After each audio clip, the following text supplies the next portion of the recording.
प्रभु का एक सिद्धांत है, एक नियम है, एक बाना है कि जो सब जगह सब संबंधों को छोड़कर प्रभु की शरण में आ जाता है, भगवान उसे स्वीकार कर लेते हैं। एकमात्र प्रभु की शरण, कितना सुख है।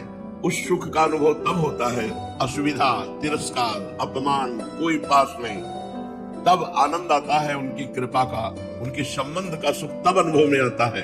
कोई धनी है, निर्धन है, उच्च कुल का है, अधम कुल, ये सब भगवान। मैं प्रीति पूर्वक इस वृंदावन महासमुद्र की महिमा का यत्किंचित वर्णन कर रहा हूं और मुझे विश्वास है कि इसे जो सुनेगा वो धन्य धन्य हो जाएगा। इस महिमा को जो सुनेगा, हजारों लोग वृंदावन वासी हो गए इस वृंदावन में। हित धाम से लेकर जब से शुरू हुआ तो एक दो नहीं, हजारों लोग वृंदावन वासी हो गए और 50,000 वृंदावन के आश्रित हो गए। 50,000 लोग वृंदावन के आश्रित हो गए और लाखों लोग, करोड़ों लोग जानने लगे कि वृंदावन धाम की थोड़ी यत्किंचित महिमा प्रकाशित हुई तो करोड़ों लोग सुनने लगे हैं। ये वृंदावन महिमामृत श्रीपाद कह रहे हैं कि अगाध समुद्र है, ईश्वर की भी सामर्थ्य नहीं कि वर्णन कर सके। ईश्वर भगवान शिव ब्रह्मादि, फिर मेरी क्या सामर्थ्य है? तो मेरे ऊपर लाडली जी की कृपा हुई है, इसलिए इस प्रेम समुद्र का यत्किंचित किनका मैं वर्णन करता हूँ। जो सुनेगा वो धन्य धन्य हो जाएगा। इसलिए मेरी ये चेष्टा है कि मैं वृंदावन की महिमा का वर्णन करूं और लोग इसे सुने और गुने और अपने हृदय में धारण करें। पूज्य श्री पंडित गया प्रसाद जी गिरिराज वाले बाबा के अमृतमय वचन जो साधक की साधनाओं को परिपक्व करके सिद्धावस्था को प्रदान करते हैं। भक्ति में स्नेह की आवश्यकता है। स्नेह तब माना जाएगा कि आपका भगवान से स्नेह है जब आप असरण होंगे, आपका कोई नहीं होगा। कोई यदि है आपके जीवन में प्रभु के सिवा तो अभी प्रभु से स्नेह में बाधा है। जब हम असरण हो जाते हैं, कोई हमारा नहीं, आगे पीछे जब देखो केवल प्रभु ही नजर आते हैं। जैसे महामहिम प्रेम मूर्ति श्री मीरा जी कह रही, मेरे तो गिरधर गोपाल दूसरो न कोई, दूसरा कोई नहीं। तब असरण शरण श्याम जू को बानो। प्रभु का एक सिद्धांत है, एक नियम है, एक बाना है कि जो सब जगह सब संबंधों को छोड़कर प्रभु की शरण में आ जाता है, भगवान उसे स्वीकार कर लेते हैं। हरिराम व्यास जी कह रहे हैं, असरण शरण श्याम जू को बानो। व्रत है उनका, नियम है। जो असरण होकर समस्त संबंधों का त्याग करके एकमात्र प्रभु की शरण, कितना सुख है। उस सुख का अनुभव तब होता है, असुविधा, तिरस्कार, अपमान कोई पास नहीं, तब आनंद आता है उनकी कृपा का, उनके संबंध का सुख तब अनुभव में आता है। असरण शरण श्याम जू को बानो। भगवान कृपा करे कोई हमारा न रह जाए, भगवान कृपा करे हमारे जीवन में कोई हमारा न रह जाए। वैसे सब लोग मांगते हैं भगवान कृपा करे सब हमारे सुरक्षित रहे, लेकिन हम ये चाहते हैं, बोले तुम्हारे हाई कौन है नहीं, तुम्हारे हाई कौन है? नहीं, तुम्हारे जितने तो दो चार है, हमारे तो बहुत है। उदार चरिता नाम वसुधैव कुटुंबकम, पूरा विश्व हमारा है, क्योंकि विश्वात्मा भगवान हमारे हैं। नाते नेह राम के मनियत सुहृद सुसेव्य, जहां लो अंजन कहाँ आंख जई फूटे, बहुतक कहो कहाँ लो। वो अंजन किस काम का जिससे आंख फूट जाए, वो संबंध किस काम का जिससे भगवान का संबंध फीका पड़ जाए। बड़ो बिरद पतितन को पावन, जिनका व्रत है, जय घोष है, पतितों को पावन करने वाले। बड़ो बिरद पतितन को पावन, भक्तनि हाथ बिकानो। असरण शरण श्याम जू को बानो। असरण शरण श्याम जू को बानो। सुख नारद जाको यस गावत, शिविरंची उर्गानो। हित ही को हित मानत नागर, गनत नरंक नरानो। गनत नरंक नरानो। असरन शरण श्याम जू को बानो। शिव शंकर आदि बड़े बड़े महापुरुष जिनके चरणों का आश्रय लिए हुए हैं, वे प्रभु केवल प्रेम का संबंध मानते हैं। हित ही को हित मानत नागर, गणत रंक नारा, कोई धनी है, निर्धन है, उच्च कुल का है, अधम कुल, ये सब भगवान जो असरण होकर भगवान की शरण में आ गया, उसे पावन कर लिया, अंगीकार कर लिया, अपना बना लिया।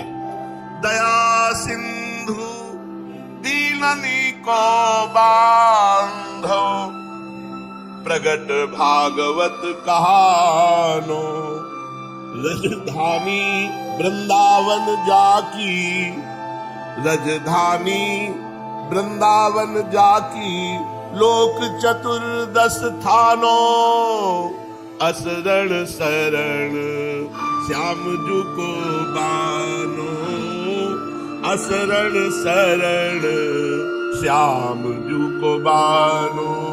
दया सिंधु है प्रभु, जो दीन हो गया, निर्बल हो गया, उसको भगवान ने अपना लिया। ये भागवत साक्षी है। जिनकी राजधानी, जिनका घर वृंदावन है, समस्त लोक लोकांतरे आफिस है, लेकिन वृंदावन निज घर है। ऐसे ठाकुर को हो शिव, कैसे और ही मानो। ये गर्व होना चाहिए, ये अभिमान होना चाहिए। ऐसे ठाकुर किसके आगे मैं सर झुकाऊं, किसके आगे हाथ बढ़ाऊं? सब दैन्य है विषयों के, हम दैन्य है प्रेम के। सब सेवक गुलामी कर रहे हैं विषयों की। हमें ठाकुर की सेवकाई का सौभाग्य मिल गया। सब अपना मानते हैं, धन को, जन को, बल को, तप को। हम अपना मानते हैं अपने ठाकुर को। ऐसे ठाकुर को हो सेवक, कैसे और ही मानो। व्यास कलंक लगे तो जननी, जो न पितहि पहचानो। श्याम जू को बानो, असरन शरण श्याम जू को बान। जननी कहती है पिता है, अगर अब हम अपने पिता को पिता नहीं कहते तो कलंक लग जाएगा। ऐसे सदगुरुदेव ने बता दिया कि तुम्हारे जीवन धन प्राण धन ठाकुर है। अब ऐसे ठाकुर का दास होकर किसकी तरफ देखो? तो भक्ति में स्नेह है। स्नेह कैसा? समस्त संबंधों से सबकी ममता ताग बटोरी, मम पद मनहि बांध बर डोरी। माँ भी, पिता भी, भाई भी, बंधु भी, रिश्ते नाते सब हमारे श्री हरि से हैं। तुम्हें माता च पिता, तुम्हें बंधुश्च सखा, तुम्हें विद्या द्रविणम, तुम्हें सर्वम मम देव देव। मेरे जो कुछ है सब क्रियालाभ है। ये स्नेह होना अत्यंत अनिवार्य है, तभी भक्ति मानी जाएगी। अगर ये स्नेह नहीं तो फिर भक्ति नहीं हो रही, आडंबर हो रहा है, नाटक हो रहा है, दम्भ हो रहा है, दिखावा हो रहा है। भक्ति में आंतरिक स्नेह, इष्ट देव के चरणारविंद में। ज्ञान में समझ, न मैं स्थूल शरीर हूं, न मैं सूक्ष्म शरीर हूं, न कारण शरीर हूं। समझ आ गई, मैं आत्मस्वरूप हूं, मैं भगवत स्वरूप हूं। मैं इंद्रियों और मन का गुलाम नहीं हूं, मैं इंद्रियों और मन को प्रकाशित करने वाला हूं।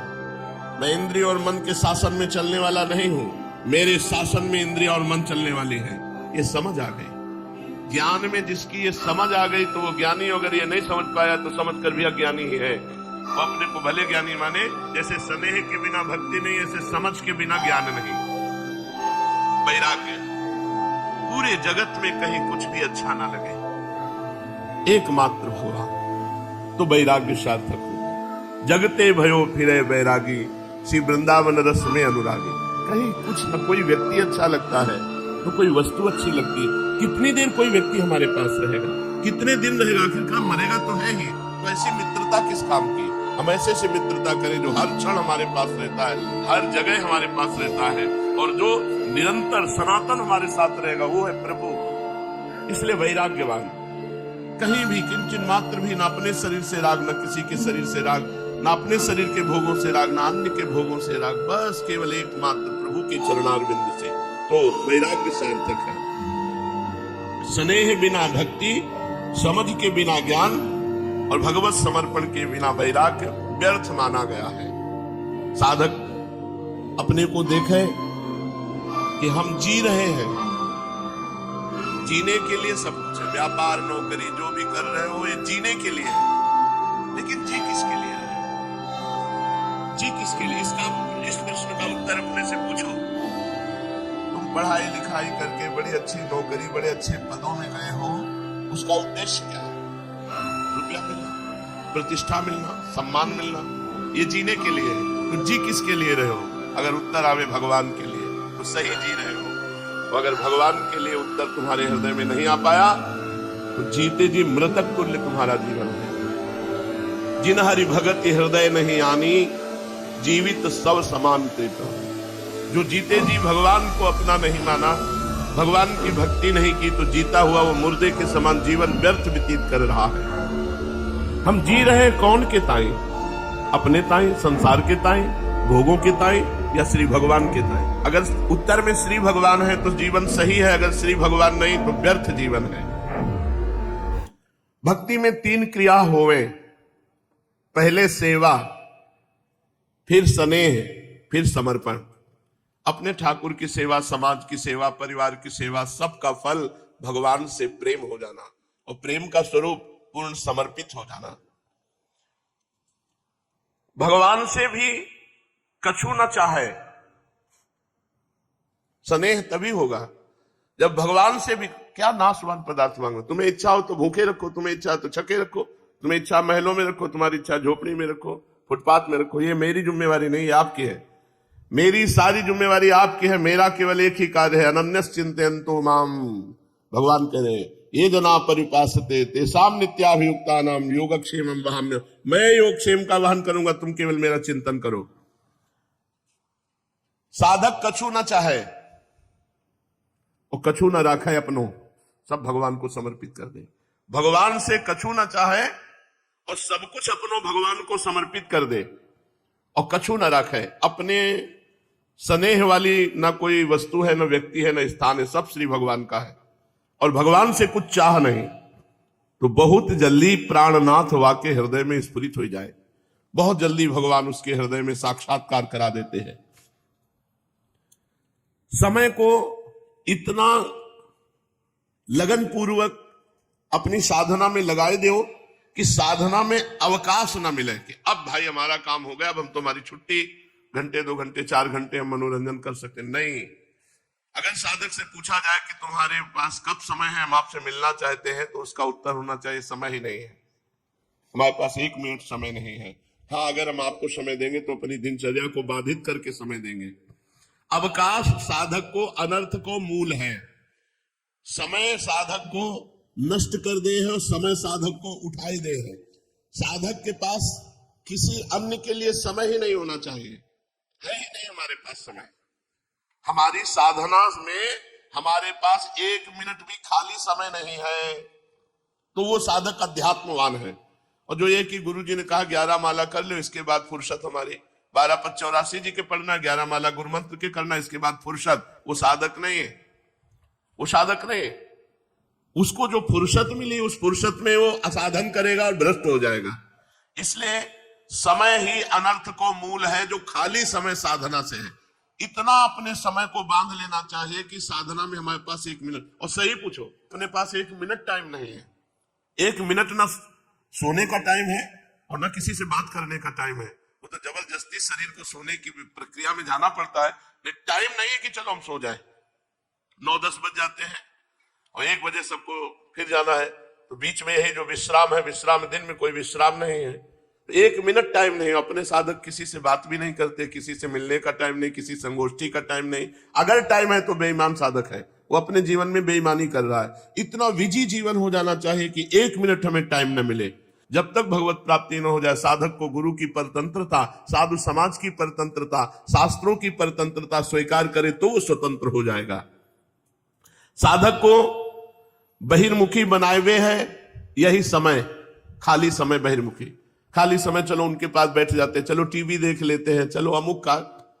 हमारे पास समय नहीं, ऐसी दिनचर्या की समय ही नहीं है। नेत्रन को अंतर्मुखी रखो, नेत्रन को बाहर बहुत ज्यादा देखने में मत लगाओ। कानन को अंतर्मुखी रखो, बाहर तब करो जब भगवान की चर्चा हो रही हो या नाम कीर्तन हो रहा हो। काहू के आचरणों को मत देखो, कौन क्या कर रहा है मत देखो, नहीं तो दोष दर्शन हो जाएगा। दोष दर्शन हुआ तो वही दोष तुम्हारे अंदर आ जाएगा। नेत्रन के मार्ग से और कानन के मार्ग से संसार प्रवेश न करनो पावे हृदय में, ये ध्यान रखे। जब जब हमारी दृष्टि उठे तो केवल श्री भगवान को देखें, और जब जब हमारी श्रवणेन्द्रिय बाहर हो तो केवल भगवान को सुने। बाबा के वचनों को हृदयस्थ करो। भक्ति में स्नेह, अन्य संबंधों का त्याग करके केवल भगवान। ज्ञान में समझ, वैराग्य में समर्पण, और श्रवणेन्द्रिय और नेत्रेंद्रिय को इधर उधर भटकने ना देना, और अपने साधन में 1 मिनट भी खाली समय ना होना, तो साधना उच्च अवस्था को प्राप्त होती है।